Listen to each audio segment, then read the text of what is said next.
Você que se sente cansada, irritada, sem forças, esse episódio é para você. Quero te convidar a ficar até o final dele, pois essa conversa é muito especial. Recebo aqui no estúdio a Daniela Arsênio, psicóloga, palestrante. Ela é especialista em traumas e ela vai estar contando um pouquinho para nós aqui sobre esses assuntos tão importantes do nosso dia a dia.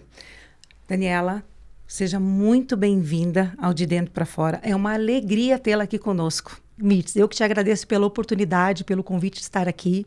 E como é valioso quando nós podemos dar uma pausa no nosso dia a dia, saímos do nosso automático e que a gente pode parar e estar refletindo um pouco sobre esse tema que você trouxe, que é como anda o nosso estilo de vida, né?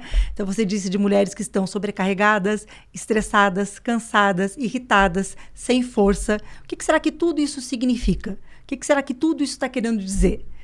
Que algo não vai bem. Então, nós temos adoecido pelo nosso estilo de vida e também pelos nossos traumas do nosso passado, das nossas experiências dolorosas, das feridas da nossa alma que ainda não cicatrizaram. É verdade, Dani. E como tudo isso começou? Bom, para poder falar como tudo isso começou, vou ter que contar um pouquinho de mim. Claro. Certo? Então, primeiramente, assim, explicando um pouco do conceito do que é trauma.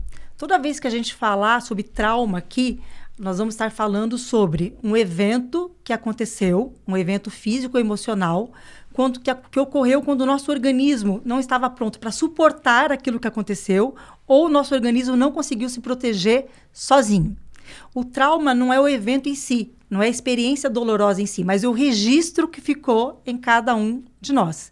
Então, por isso que a gente fala que o trauma ele é único e ele é individual, porque o registro é muito subjetivo. E o que a gente tem observado é que algumas experiências, algumas pessoas saem mais fortalecidas, mais resilientes e outras saem traumatizadas. E a ciência não sabe explicar por que isso acontece. Então, quando a gente fala de trauma, a gente fala de um registro de uma dor que não cicatrizou ou que não foi ressignificada. E para a gente poder falar um pouco de como tudo isso começou, eu tenho que contar um pouquinho da minha história para vocês. Eu considero que eu sou uma sobrevivente de trauma. Eu venho de um lar muito disfuncional, então um lar onde tinha muita violência doméstica, a relação do meu pai e da minha mãe era uma relação muito conturbada, e eu e meus irmãos, nós crescemos nesse ambiente. E hoje a gente sabe o quanto um ambiente que não traz segurança para a criança, o quanto isso prejudica a formação da criança e quanto isso se transforma numa ameaça.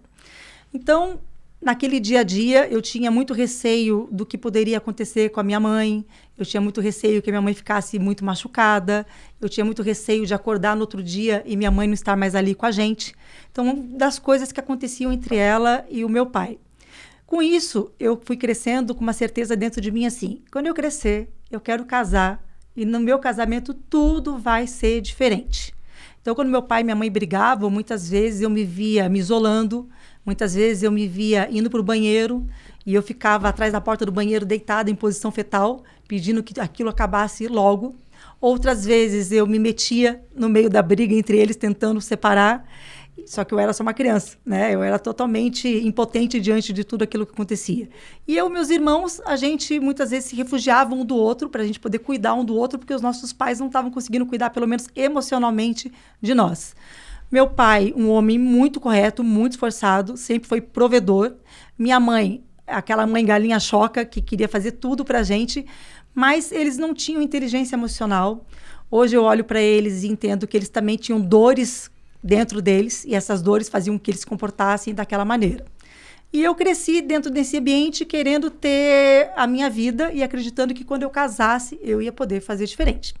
Resumindo a história, quando eu conheci o meu marido, eu tinha saído de um relacionamento de 8 anos que não tinha dado certo. Então, a gente namorou, noivou e casou em menos de um ano. Naquela época, eu não conhecia Deus, mas eu queria muito ter esse casamento. Nós nos casamos e o primeiro ano de casado, as coisas não foram como eu pensei que elas seriam, né? E depois do meu primeiro ano de casado, eu tive minha primeira grande crise de depressão. Naquela época, eu tive que voltar a morar com os meus pais, porque meu marido trabalhava e não podia ficar comigo.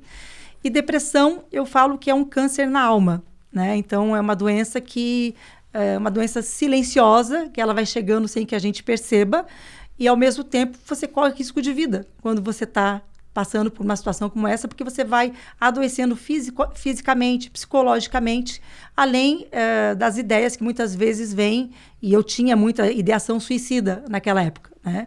Então, nessa primeira crise de depressão, eu fiquei literalmente um ano, deitada em cima de uma cama. Para respirar, doía. Então, eu queria só dormir, porque se eu dormisse, eu não ia sentir aquela dor que estava me matando. Eu fiquei totalmente incapacitada, tive que parar com o meu consultório. Eu achei que até que nunca mais eu ia conseguir clinicar na minha vida. Não tomava banho, me alimentava muito pouco e tive que buscar ajuda de terapia medicamentosa.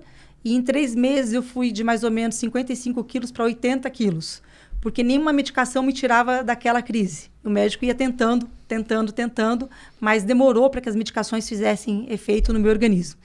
E naquela época, para resumir um pouquinho a história, eu acabei conhecendo a Jesus 1 ano depois. Uma tia e uma avó materna que já eram convertidas, né, fizeram a proposta para minha mãe: por que você não traz ela para a igreja? E minha mãe começou a me levar toda quarta-feira ao culto numa igreja quadrangular. Como eu estava muito doente, muito debilitada, eu ficava deitada no banco. Eu praticamente não assimilava, não tinha cognição para assimilar nada daquilo que era dito. Mas Deus, ele sabe a maneira como tratar com a gente, né? E comigo foi através de uma música. Toda quarta-feira no culto, o pastor cantava a mesma música. E eu brinco que aquela era a minha música de cura. Toda quarta-feira ele cantava assim: quero que você valorize o que você tem. Você é um ser, você é alguém tão importante para Deus. Deixa de ficar sofrendo angústia e dor desse seu complexo interior, dizendo às vezes que não é ninguém. Eu venho falar do valor que você tem. E através dessa música Deus foi, né, ministrando na minha alma e no meu espírito. 1 ano depois eu me batizei e toda a minha família se batizou, só o meu irmão que não é batizado ainda. E o meu batismo foi o dia mais feliz da minha vida. E daí a gente pode pensar que depois disso tudo ficou resolvido. E não, né? Daí que foram vindo outros desafios. Então, eu costumo dizer que nessa primeira grande crise de depressão, eu conheci a mão de Deus me segurando. Mas em outras crises que vieram depois, eu pude conhecer a face de Deus. E hoje entendo que a depressão, ela foi, no meu caso, um instinto de sobrevivência. Durante muito tempo eu acreditei que a depressão foi uma doença. Durante muito tempo eu ouvi que depressão foi falta de fé. Mas a depressão nada mais foi do que meu organismo que entrou em colapso depois de tantos traumas que não foram ressignificados. E eu casei querendo que tudo fosse diferente e não foi. E é como se naquele momento o meu organismo, né, meu sistema nervoso dissesse assim: não, depois de tudo que você passou, isso é demais. Isso é muito. E daí ele foi lá e desligou uma chavinha para poupar energia para garantir a minha sobrevivência. E foi através daí, depois disso, que Deus foi ministrando no meu coração para eu poder voltar ao meu trabalho na terapia, na psicoterapia, as pessoas que me buscassem, para ir um pouco mais profundo na alma delas. Então, hoje eu posso te dizer que 80% das pessoas que me procuram são queixas de depressão. E eu costumo dizer que a minha alma entende a alma da pessoa que está me buscando. Como isso é importante, Dani. Como isso é importante entender a alma da outra pessoa, essa empatia, como é importante. Sim.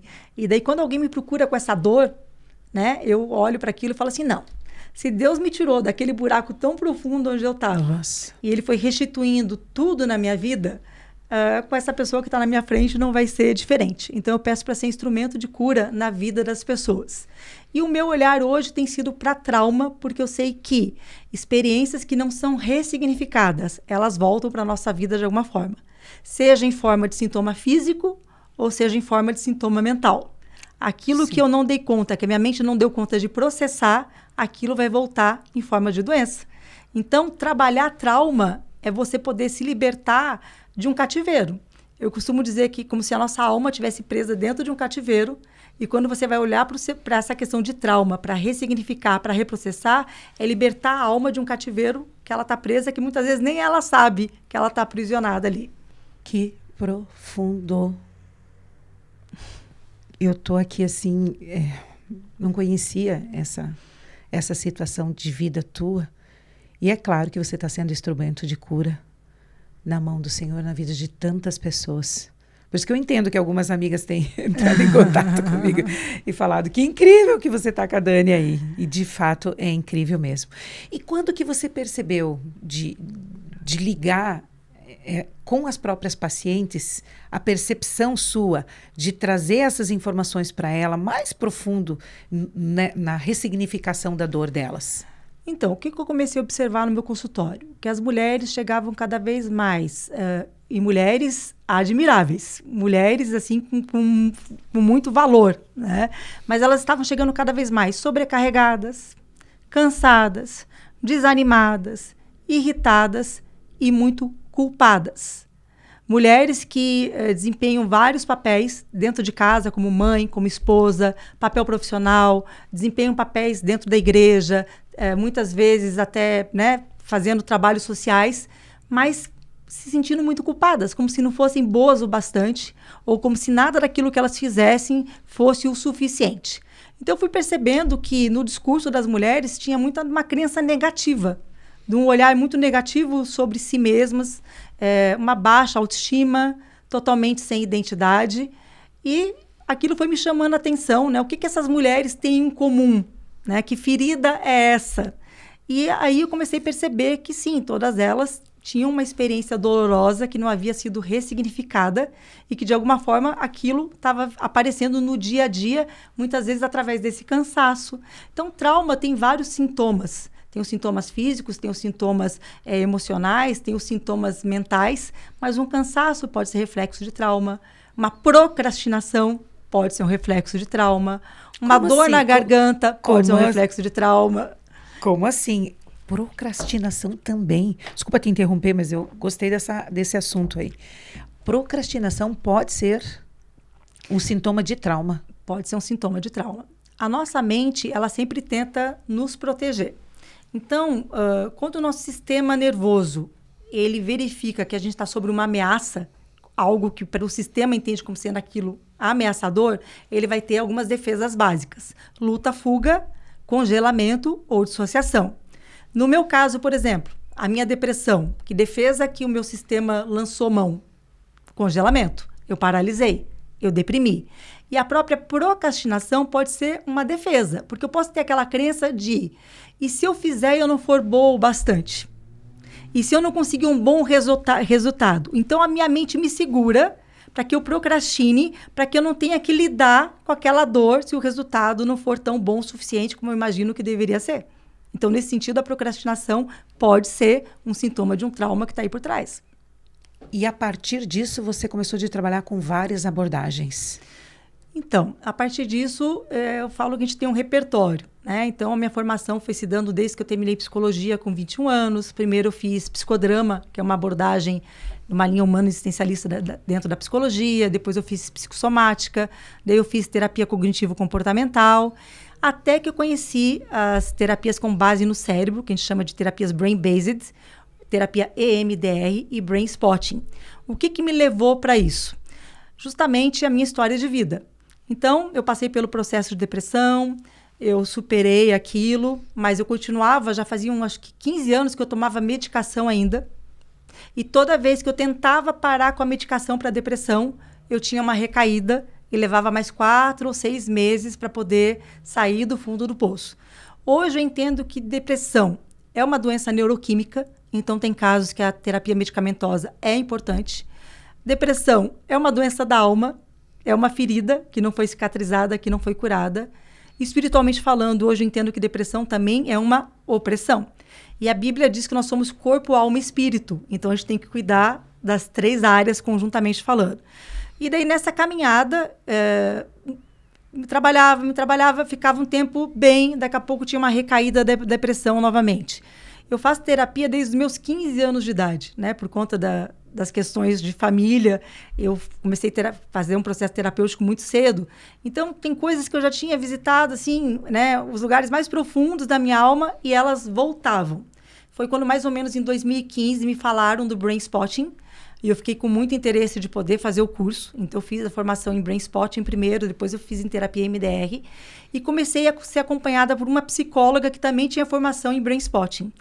E eu considero que isso foram ferramentas que Deus trouxe para a minha vida, porque foi um divisor de água. Quando eu comecei a fazer os neuroprocessamentos, é como se algo dentro do meu cérebro tivesse feito isso. Como se tivesse ido lá e, tchum, puxado. E eu fui começando a me sentir melhor, começando a me sentir melhor. Até que, em um certo ponto, eu tinha conversado com Deus e eu tinha dito assim, Senhor, eu não vou mais brigar contra a medicação. Se eu tiver que tomar medicação o resto da minha vida para eu não ir para aquele fundo do poço, eu vou tomar medicação. Mas eu comecei a me sentir melhor e já tinha até esquecido dessa conversa com Deus. Até que um dia meu neurologista disse para mim assim, Daniela, já vem um tempo que você vem equilibrada. Eu fui diagnosticada com depressão maior. Eu acho que agora a gente pode tentar parar a medicação. E eu pensei, puxa, se o meu médico está falando isso, e para mim médico é autoridade de Deus aqui na Terra, eu entendi que era Deus falando comigo. Então, o Brain Spotting e a terapia MDR foram divisores de água na minha vida. Depois que eu passei por um processo terapêutico com essas abordagens, eu consegui realmente ressignificar feridas que ainda não tinham sido ressignificadas e eu não voltei mais para aquele lugar de dor. E daí, claro que eu quis trazer isso para a minha prática clínica, para ajudar as pessoas que me procuram, para ajudar, hoje ainda, eu atendo pacientes homens também, mas se eu for ver, né, acho que 70% do meu público ainda é feminino. Com tudo isso também foram surgindo convites para as palestras, para trabalhos de grupo, trabalho, por exemplo, da Mulher Plena, que muita gente conhece, é um trabalho que tem dentro da Igreja Quadrangular, que a gente desenvolve, né, as mulheres nesse campo de corpo, alma e espírito, de curando as feridas, e assim foi vindo essa caminhada que as coisas foram se somando. Então, o meu repertório, eu não posso dizer eu trabalho com uma coisa só, não. Foram coisas que foram vindo, que foram sendo agregadas e essa busca continua, né, para a vida toda. O aprendizado não para. E é tão interessante que são vários tipos de depressão. Você falou a questão da depressão maior. Isso. Só para a gente trazer o esclarecimento das depressões, você pode falar um pouquinho delas para nós? Basicamente falando, nós consideramos que nós podemos ter a depressão endógena, que é uma depressão que vem de dentro da estrutura da estrutura da célula, né? Então, isso tem muito a ver com questões genéticas, né? Então, hoje a gente sabe que também os comportamentos também são herdados. Então, tem essa questão. E a depressão reativa, que é quando acontece alguma coisa na sua vida que, por algum motivo, como reação, você deprimiu. Então, ter um transtorno de humor depressivo é diferente de ter um transtorno de personalidade depressiva. Eu não tinha um transtorno de personalidade, mas nessa época da minha vida eu desenvolvi esse transtorno de humor e como é algo que meus pais, né? Meu pai, ele tem depressão e tem bipolaridade. Então, da família do meu pai, eles são em 7 irmãos. Quem não tem depressão tem bipolaridade. Então, tem uma carga genética muito forte aí, somada a uma situação de vida, a um contexto de vida, com 29 anos, que foi quando eu tive minha primeira crise de depressão.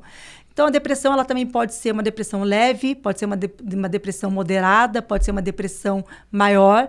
Cada caso é um caso, a gente tem que olhar para a subjetividade, né? E eu digo assim, eu não gosto de rotular as pessoas, né? Dizer, essa pessoa é depressiva. Cada pessoa conta uma história, né? Então, a minha depressão, para mim, se deu de um jeito. Se você tiver depressão, a sua depressão vai se dar de outro. Importante entender como que é aquela depressão para aquela pessoa. Claro que nós temos, né, o CID-10, DSM-4, que são manuais de diagnóstico, que têm sua importância. Mas o bom de se trabalhar com terapias com base no cérebro é que a gente olha para o sistema como um todo. Então, nós olhamos para o corpo, para a mente e para o cérebro, trabalhando juntos e integrados. Então, o sistema ele pode estar regulado ou desregulado.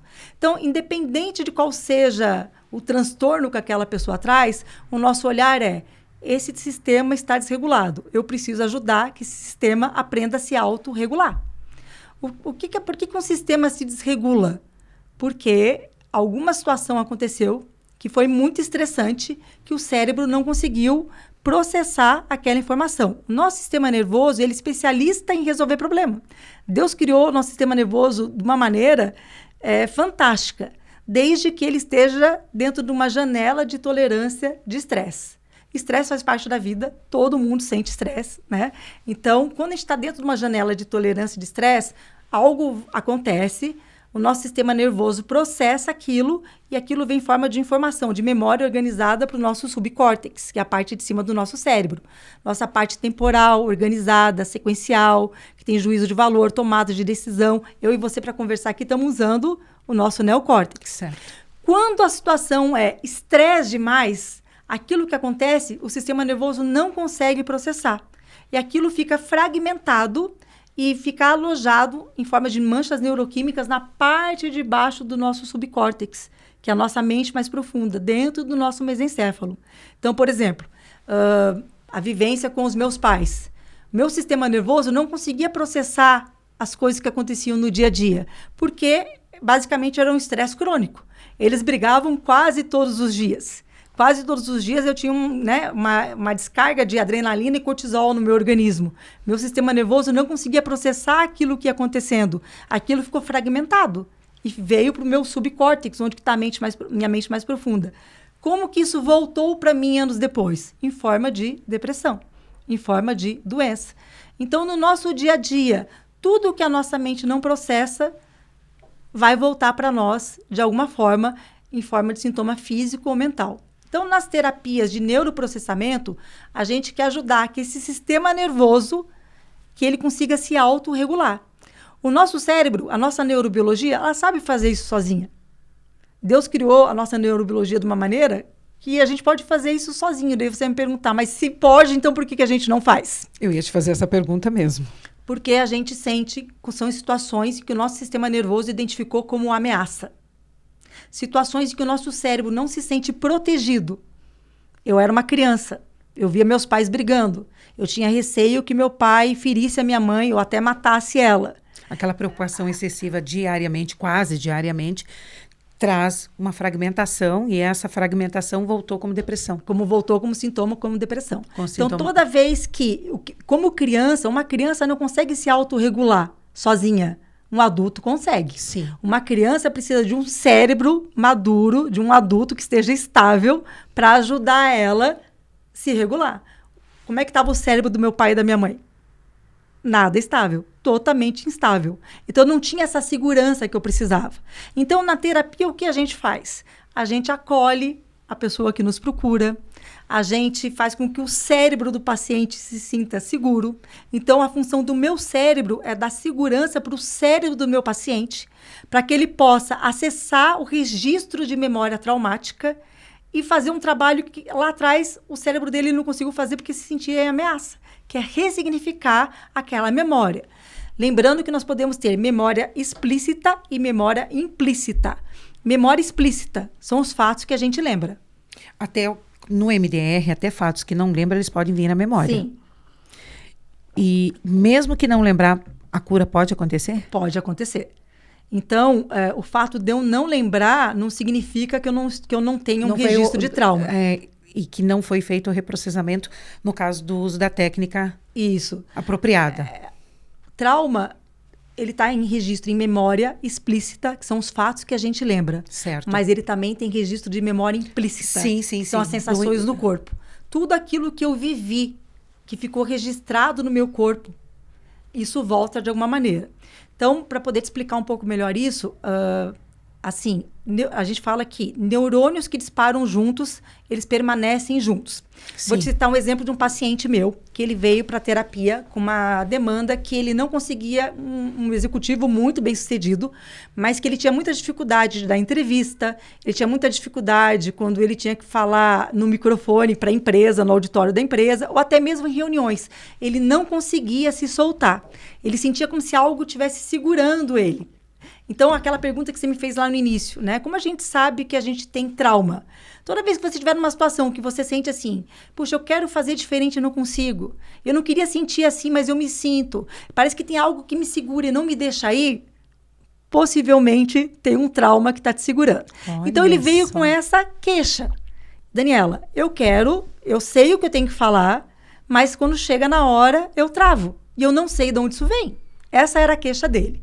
Nós começamos com o neuroprocessamento e daí a gente conseguiu acessar, toda vez que você começa a reprocessar, tudo que está na mesma cadeia neural vai sendo puxado.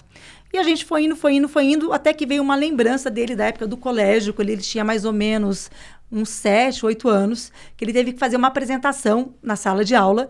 E quando ele foi fazer aquela apresentação, que ele olhou para os amigos, ele paralisou. Então, o que aconteceu aí? Ele foi para frente da sala de aula para poder fazer a apresentação. Qual foi o sentimento que ele teve? De exposição. Disparou um neurônio. Exposição. O sistema dele identificou aquilo como sendo uma ameaça. Então, quais são as nossas defesas básicas? Luta, fuga, congelamento ou dissociação. Nesse caso, ele paralisou. Qual foi a defesa que a mente dele usou? Congelamento. Sim. Ele congelou. A professora veio, acolheu ele e falou, não precisa, sai, pode ficar, né, tranquilo. Então, a gente pode ver que disparou um neurônio de exposição e a defesa foi congelamento. O que está acontecendo com ele hoje? A mesma coisa. Isso. Toda vez que ele tem que falar em público, é um gatilho. Gatilho é algo que quando você aperta, dispara. Certo. Então, dispara dentro dele aquela sensação lá de trás. Ele começa de novo a ter, né, ele fica gago, começa a gaguejar, ele sente que o coração dele dispara, ele treme. Tudo que ele sentiu quando ele era aquele menino volta para ele agora. Então, ele fica ativado. O que é uma ativação? É uma perturbação, é um incômodo. É algo que, quando acontece na nossa vida hoje, traz sensações lá de trás e muitas vezes a gente não tem consciência. Então, no neuroprocessamento, ele conseguiu entender de onde aquilo surgiu. Então, veio essa lembrança traumática, ele só estava repetindo um padrão. Então, o que é o gatilho para ele hoje? Falar para muitas pessoas. Então, toda vez que ele tem que falar para muitas pessoas, ele usa daquela mesma defesa. Ah, daí você vai me perguntar, mas Dani, defesa não serve para proteger a gente? Serve. Mas essa defesa, ele era criança quando a mente dele lançou mão dessa defesa. Essa defesa ajudou ele em muitas partes da vida dele. Só que para hoje, para a vida adulta dele, essa defesa está disfuncional. Então, a gente tem que ressignificar aquele registro para que ele possa não se ativar dessa maneira e poder dar a palestra, dar a entrevista de forma maravilhosa, o executivo maravilhoso que ele é. Mas, em terapias de neuroprocessamento, a gente tem um termo que a gente brinca, que é espremer o limão.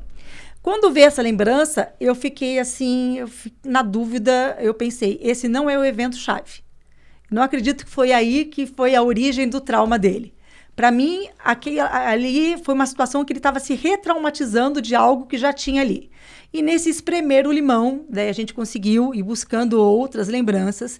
E daí vieram lembranças da relação dele com o pai dele ainda muito pequeno.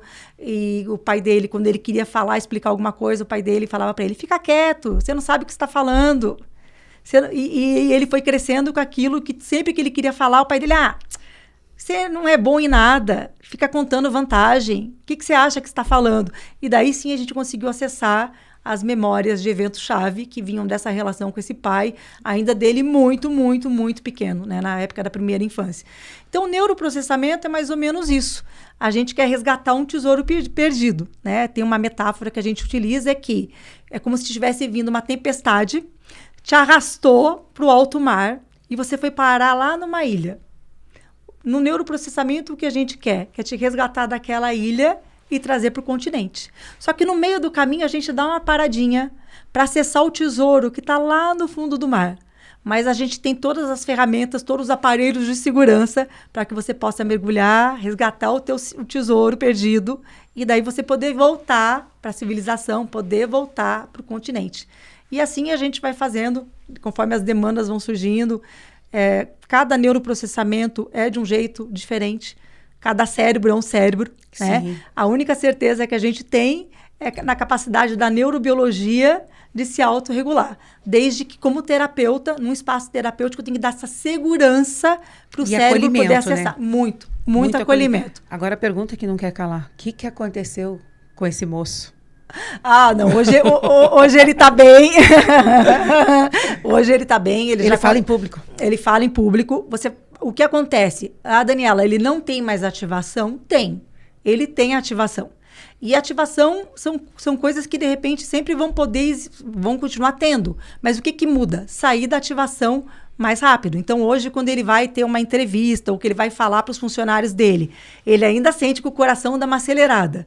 Mas ele respira, ele tem um diálogo interno com ele mesmo, ele diz para ele, você já sabe de onde isso surgiu, aquela ameaça toda já passou, você não é mais aquele menino, agora você cresceu, você pode falar, não precisa ter receio.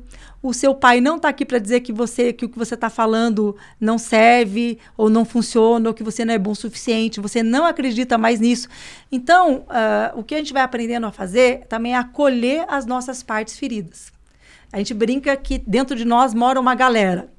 Toda vez que a gente passou por uma situação que foi uma experiência dolorosa, que ficou com registro de trauma, uma parte nossa ficou presa dentro do que a gente chama de cápsula do trauma.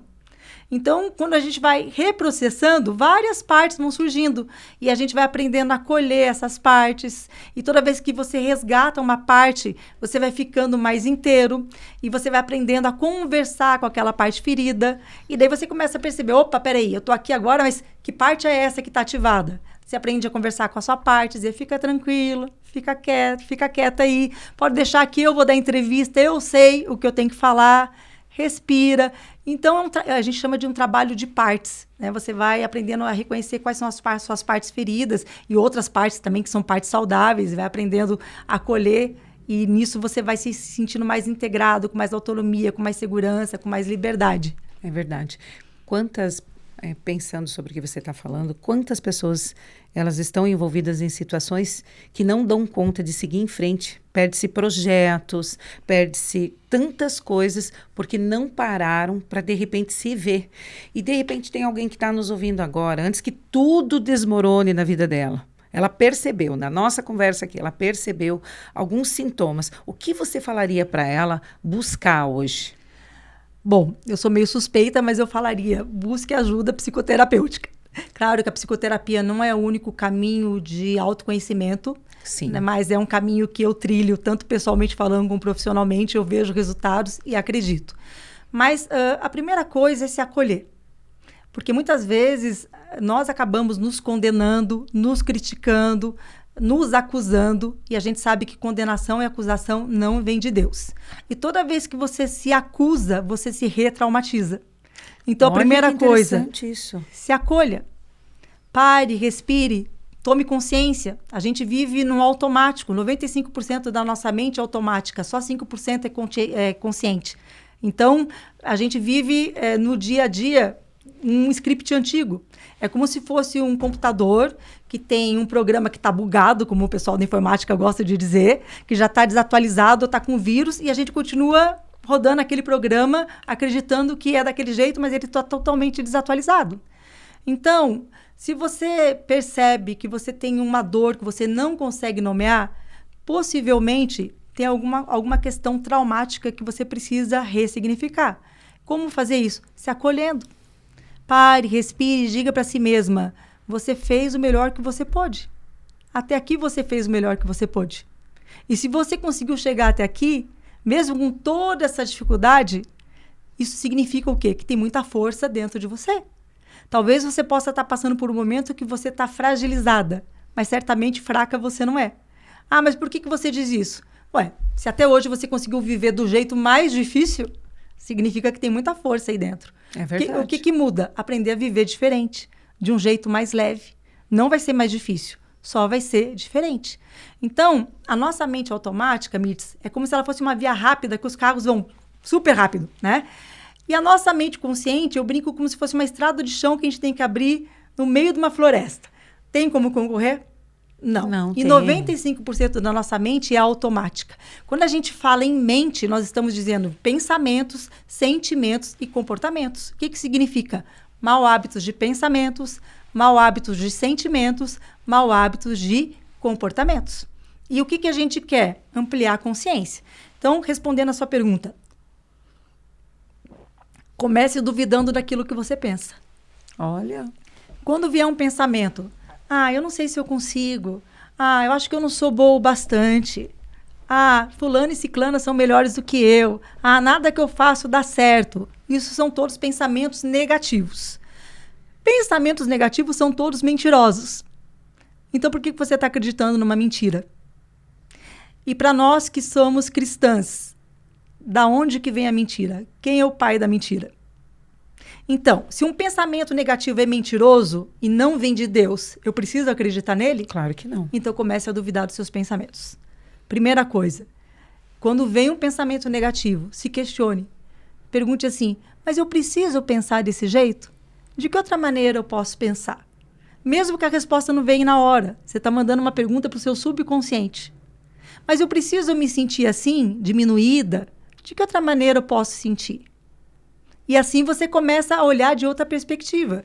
E perspectiva é sempre, né? A gente fala a historinha do copo meio cheio ou meio vazio, sim. né? Então, se eu digo para você assim, Mitz, nossa, hoje tá um dia lindo de céu azul, mas eu acordei com uma dor de cabeça, com uma enxaqueca. O que teve mais força nessa fala? A dor de cabeça e enxaqueca. Mas se eu falo para você, Mitz, eu não acordei legal hoje. Eu acordei com uma dor de cabeça, uma enxaqueca, mas, nossa, você viu que dia lindo de céu azul que tá fazendo hoje? O céu azul. Então, a gente não finge que não tenha dificuldade. Não é brincar de Poliana que tá tudo cor-de-rosa. Sim. Né? A gente não anula o problema, mas a gente diz para o cérebro, olha, não precisa ir por esse caminho, tem um outro jeito de olhar. Toda vez que eu olho para o copo meio vazio, eu estou olhando para aquilo que está faltando. Eu estou olhando para a escassez. Mas toda vez que eu olho para o copo meio cheio, eu estou olhando para aquilo que tem. E isso é abundância. E Deus está no pilar da escassez ou está no pilar da abundância? Da abundância, total. Então, é uma escolha. Isso é uma escolha. E isso é do nosso livre-arbítrio. E isso é para tudo. E é um treino. Para quem alimenta mais pensamento negativo, é um treino. Isso é para tudo, e eu concordo com você, é um treino. Mais do que um treino, eu acho que isso vai virando um posicionamento diante da nossa existência. Eu digo treino para aquela que não tem esse tipo de posicionamento ainda. É um treino, é no dia a dia, você tem que ser muito intencional. Isso não vai ser espontâneo e natural, né? A gente, puxa, aprendemos aqui isso hoje, e a primeira vez que eu vier pensar algo negativo sobre mim, eu já vou dizer, não, balela, besteira, não preciso olhar para isso, não preciso acreditar nisso, eu sou maravilhosa, eu sou ótima. O seu cérebro vai olhar para você e vai dizer assim, para de ser mentirosa. Exato. Para de mentir para você que não é nada disso. Então, é uma construção, né? Então, são anos até chegar em determinado tipo de funcionamento. Não vai ser uma hora para outra. Mas é treino, é no dia a dia e se posicionando, e cada vez você consegue mudar um pouquinho. O que eu acho que funciona muito? Eu gosto muito de sugerir para as minhas pacientes que são cristãs fazer uma lista de verdades bíblicas, né? Eu digo assim, pega aqueles versículos que você mais gosta. E quando você perceber que vem um ataque na sua mente através de um pensamento negativo, você sabe quanto tempo leva para um pensamento não se consolidar, para se consolidar na nossa mente? 1 segundo. 5 segundos. 5 segundos. 5 segundos. 5 segundos é o tempo que eu e você temos para rebater aquele pensamento. 5 segundos. 5 segundos. 1, 2, 3, 4, 5. Ponto. Para dizer, oi pensamento, tchau pensamento. Para poder dizer, eu não acredito nesse pensamento, eu cancelo esse pensamento, eu anulo esse pensamento, ou eu repreendo esse pensamento e substitui ele por algo positivo. De preferência, a Bíblia está aí por uma verdade bíblica. Então, se um pensamento vem e diz assim, eu não sou boa o bastante, eu digo, eu cancelo esse pensamento, porque a palavra de Deus diz que ele me fez para a cabeça e não para a cauda, ele me fez para estar por cima e não para estar por baixo. Então, aqueles versículos que você mais gosta, elabora uma lista das 10 verdades bíblicas que você vai estar usando no seu dia a dia, que você vai estar declarando. E aonde eu coloco luz, aquilo cresce. Então, se eu olhar para aquilo que eu não tenho, se eu digo para você, por exemplo, Mitz, nossa, eu tô com tanta dívida, tanta conta para pagar, tanta despesa, o que acontece comigo? Que cada vez mais eu vou ter o quê? Dívidas. Daí, sabe o que acontece? Mitz, eu bato meu carro e falo para você, tá vendo? Não te falei? Agora eu bati meu carro. Para confirmar que eu tenho razão. Porque é a maneira como o nosso cérebro funciona. Exato. Né? O nosso cérebro, ele funciona como se fosse um algoritmo. Então, aonde ele entende que tem a minha atenção, ele vai me dar mais daquilo. Algumas pessoas gostam de chamar isso de lei de atração, mas é a maneira como o cérebro funciona, como Deus nos criou. É que nem YouTube, né? Você vai lá e faz uma pesquisa de praias. Quando o algoritmo entendeu que você quer saber sobre praia. Quando você entra novamente, ele só te mostra a praia. Só praia. E o cérebro também é assim. Aonde você coloca atenção, ele vai te dar mais daquilo. Isso funciona para coisas positivas e para coisas negativas. Então, isso é treino. É você treinar a sua mente e o seu cérebro na direção que você quer. Então, às vezes, as pessoas fazem um pouco de confusão, essa coisa de cérebro, mente, né? Cérebro é como se fosse uma lâmpada. Mente é a luz que sai da lâmpada. Luz. Então, cérebro e mente, eles trabalham junto. E na neurociência, o corpo também faz parte disso tudo. Então, a gente fala, é cérebro, mente e corpo trabalhando, eles têm, né, assim, eles trabalham junto, têm funções diferentes, mas eles querem atingir o mesmo fim. Por exemplo, vamos pensar que você vai, um Uber, por exemplo. Esse Uber tem um carro. O nosso corpo é esse carro. Esse Uber, ele tem um motorista. O motorista do Uber é o nosso cérebro e a nossa mente funcionando juntos. Só lembrando que a mente humana é extremamente negativa e que o nosso cérebro não gosta de mudança, não gosta de novidade. Por isso que começar a fazer algo diferente é tão desafiador assim. Então, esse é o nosso motorista. Mas, nesse carro, nesse Uber, tem um passageiro. Quem que é o passageiro? Nós. A nossa consciência. A nossa consciência. Exato. Quem que determina a direção de para onde o carro tem que ir? A nossa consciência. Muito bem. Só que na maioria das vezes, a gente deixa o motorista tomar conta. Permitindo pensamentos negativos. Isso. Então, o que é a consciência? A consciência é como se fosse um drone que paira sobre tudo. E, para mim, a nossa consciência está diretamente ligada ao nosso Criador. Né? Deus fala com a gente na nossa consciência. Sim. Então, também não adianta eu cuidar do meu corpo, ter um carro 0 quilômetro. Não adianta eu ter um motorista super treinado, treinar minha mente e meu cérebro na direção que eu quero, se o passageiro está perdido e não sabe para onde ele quer ir. Então, ampliar consciência. Isso a gente pode fazer através da terapia, isso a gente pode fazer através da leitura de um livro, através da leitura bíblica. Isso a gente pode fazer assistindo podcast de dentro para fora, que também ajuda a gente a ampliar a consciência. É verdade. Então, no nosso dia a dia, tem várias ferramentas que eu posso utilizar para estar ampliando a minha consciência, para eu sair daquele automático e começar a ser mais responsável, né? No psicodrama, a gente diz poder ser o autor e o ator do seu próprio drama. Então, nós temos, nesse sentido, a gente sempre tem a oportunidade de poder escolher diferente, fazer diferente, de poder sair daquele automático, de poder sair daquele estado de adoecimento e poder ir se curando, se acolhendo, se amando. Muito, muito importante todas essas informações. E o que você falaria para quem nos está ouvindo? 3 situações para que ela pudesse fazer a partir de hoje. Ela escutou, ela falou, agora eu vou começar a colocar em prática e eu vou tomar consciência e vou mudar a história da minha vida. Vou assumir assumir o controle. Assumir o controle. Bom, o que eu quero te dizer em primeiro lugar, se perdoe. Saiba que você fez o melhor que você pôde até agora com aquilo que você tinha dentro de você. Seja generosa com você. Muitas vezes é fácil para a gente exercitar compaixão com os outros, mas quando é para a gente ser compassivo com a gente mesmo, é mais difícil. Então, se perdoe, seja generosa e compassiva com você mesma, respeite os seus limites e aprenda a se amar. A cada dia se ame um pouquinho mais. E quem ama também diz não, tanto para os outros como para si mesmo, no sentido dos velhos hábitos, né, do antigo modo de ser. Então, acolhimento. Se acolha. E se você puder sair daqui hoje com algo assim, né, de tudo o que a gente falou, se você puder registrar uma coisa só, eu vou te dizer assim, vigie os seus pensamentos. Nossa realidade começa na nossa mente. E eu quero ensinar para você, Mirtz, e para quem está em casa, então, um exercício de acolhimento. Pode ser? Claro. Então, a gente chama de abraço da borboleta. Então, você vira as palmas da sua mão para você e você cruza, engatando o dedo no outro. Sabe esse buraquinho que a gente tem aqui da saboneteira? Então, aqui passa o nosso nervo vago, que regula todas as nossas emoções. Porque o sistema nervoso não está só dentro da caixa craniana, está no corpo todo. Então, bem aqui que você vai encaixar os dedos. E o abraço da borboleta, ó, é uma mão de cada vez.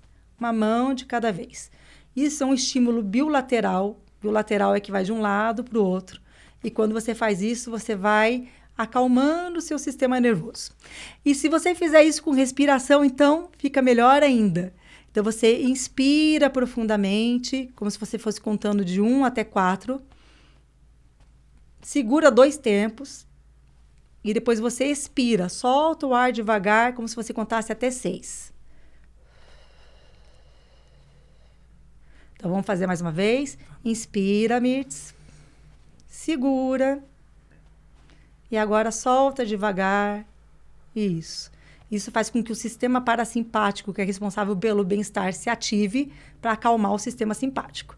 E se você fizer isso, e se você respirar, e se você falar algumas palavras para si mesma, vai ser ainda mais poderoso. Então, diga aí, Mirtz. Diga assim, Mirtz. Mirtz. Eu te vejo. Eu te vejo. Eu te sinto. Eu te sinto. Eu te percebo. Eu te percebo. Eu estou aqui. Eu estou aqui. Eu estou com você. Eu estou com você. Isso. Quando a gente faz isso, a gente está dizendo para as nossas partes feridas, você não está mais sozinha, eu estou com você. E o único olhar de amor e de generosidade que as nossas partes feridas precisam é do nosso olhar, um olhar acolhedor e de aceitação, com muito amor. Como é que tá aí agora? Maravilhoso. Que bom. Que maravilha, que exercício gostoso. Dani, que entrega maravilhosa. Que alegria de ter você aqui. Quanto aprendizado. Que aula que você nos deu aqui. Que privilégio que de dentro para fora. E eu tive de receber você aqui com tantas coisas importantes. Muito obrigada pela tua entrega. Eu que agradeço a confiança no meu trabalho, a oportunidade de poder contar um pouquinho de mim e falar um pouquinho, né, do meu trabalho também. E eu desejo para todo mundo que está em casa que a cura é possível sim e sempre se dá de dentro para fora. E você que ficou conosco até aqui, obrigada por escutar, obrigada por se permitir de refletir essa mensagem tão profunda e tão incrível que a Daniela trouxe para nós. E quero convidar você também, se você não nos segue ainda no canal, ativa o sininho, compartilha com uma amiga essa mensagem e fale para nós nos comentários o que mais impactou você nesta mensagem. Te vejo no próximo episódio.